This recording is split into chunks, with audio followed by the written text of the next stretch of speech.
அந்த ஒரு மனிதனை தேவன் தேடி வந்தான். You are still valuable to him. He may be useless in the society in the eyes of humans, but you are valuable in the eyes of God. Don't forget that. மனிதனுடைய கண்களிலே நீங்கள் ஒன்றுமில்லாமல் இருக்கலாம், நீங்கள் உருப்படி இல்லாத இருக்கலாம், ஆனா படைத்த தேவனுடைய பார்வையில நீங்கள் ஏறப்பட்டவர். So much of God said, I have drawn you in the palm of my hand. தேவன் சொல்கிறார், என் உன்னை என்னோட உள்ளங்கையில வரைந்து வைத்திருக்கிறேன். You are an apple of my eye. என்னுடைய கண்மணியாய் நீ இருக்கிறாய். You are not a cheap person. You are designed in the image of the Almighty God. சர்வவல்ல தேவனுடைய சாயலில் நீ உருவாக்கப்பட்டவன். நீ ஒன்றுமில்லாதவன் அல்ல.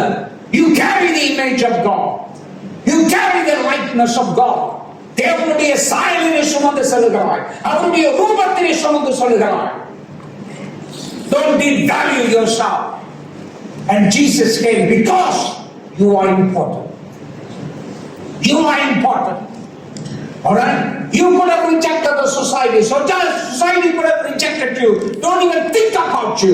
But God says, I think about you. Amen. Hallelujah. சமுதாயங்கள் மறந்து போயிருக்கலாம், நீங்கள் சமுதாயத்தை மறந்து போயிருக்கலாம். நம்முடைய தேவன் உன்னை மறவாத தேவன். உன்னை மறவாத தேவன். Everything around you begin to fall apart. Alright, you feel you're rejected and dejected. Alright, you hate yourself, but God said, I still love you. உங்களுக்கு உங்களை வெறுக்கக்கூடிய அளவுக்கு நீங்க இதை இழந்திருக்கலாம், அதை இழந்திருக்கலாம், எல்லாரும் உங்களை இழந்த மாதிரி பேசலாம். ஆனா ஆண்டவர் சொல்லுகிறார், உன்னை நான் நேசிக்கிறேன். I just came for you. And I read that one over and over. And immediately after that, Jesus went back to different place. Jesus came just this one person.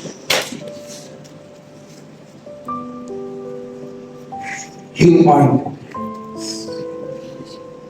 You are important. நீங்க ஆண்டவருக்கு முக்கியமான. He has designed for your future a destiny that your mind can never understand.